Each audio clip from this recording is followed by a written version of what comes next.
Hello everyone and welcome back to our excavator series, and this video is dedicated to go over the daily operational checks you should be doing for one of our KX27-4 3-ton excavator from WHC hire. Let's get straight into it, and we're going to start with our visual checks of the machine. We're going to start on the left hand side and work all the way around the excavator. So start with the bucket, check the integrity of the bucket and also the arm and the boom of the machine, checking that all the hydraulic rams are in good working condition and ensuring that there's no leakages from any of them either. A bit further down we'll check the dozer blade again, we'll check the hydraulic ram that operates that, no leakages from there, and check the tracks as we go down the left hand side of the machine. Also at the same time, double check the integrity of the cabin as well, and also checking the bodywork as well to ensure that that's in good condition. As well, as we move around to the rear of the machine, we can check the beacons are intact. So on the rear of the machine, do exactly the same with the bodywork, and also we're going to check the glass panel as we move down the right hand side of the excavator. Follow me. As we move down this side, we can check the mirrors, we can also check the tracks, and then we're going to do exactly what we did on the opposite side, and we're going to check the other side of the boom and the arm of the excavator, again checking the hydraulic rams for any leakages as we go. Once we've done that, you've finally completed your visual checks, we can move on to our fluids and levels checks, and this will require to open up a few service compartments on the excavator. To do so, follow me. So now we're round at the back of the machine, and we're going to open up the first service hatch, which is just below here. And from here we can see our engine coolant. We can also access our oil dipstick on the engine and oil filler cap, as well as our fuel filter, which is just down here at the bottom. Now once you're happy with those levels, you can close up the rear service hatch, and we're going to move round to the right hand side of the excavator, where you're going to need your operator's key to access the fuel filler cap and also the hydraulic fluid. Let me show you.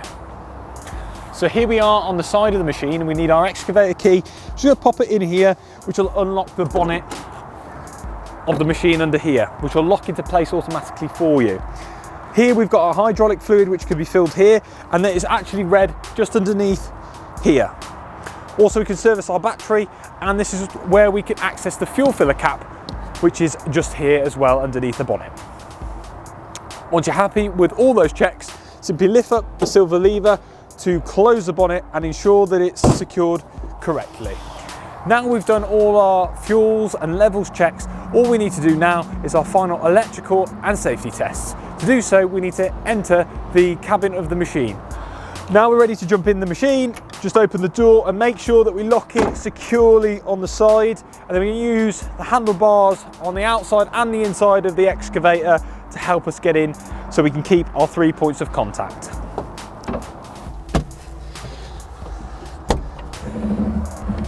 So now that you're safely and comfortably in the excavator seat, the first safety test we need to do is make sure that this seat belt works correctly.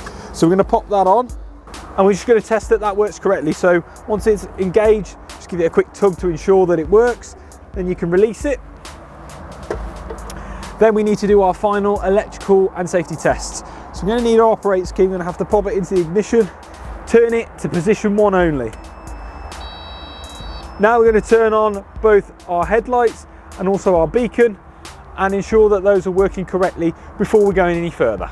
We can also check that there's enough fuel in the machine on your heads-up display. Once you're happy with those electrical tests, you can key off and exit the machine using 3 points of contact.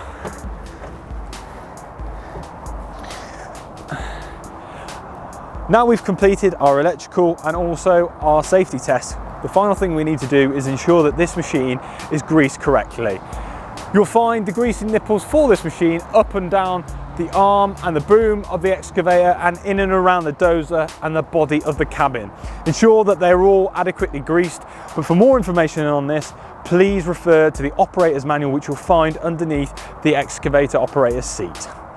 And there you go guys, those are the daily operational checks for one of these 3-ton KX27-4 excavators here at WHC Hire. Now if you come into any problems whilst going through your operator's checks, then you must get in contact with your local WHC Hire depot as soon as possible, so we can ensure the machinery is safe for you to use before starting the work. Also, you can access a wealth of step-by-step guides for this machine by scanning the QR code that you'll find inside the Excavator's cabin. Thank you ever so much for joining me on this video, and until the next one, take care and bye-bye for now.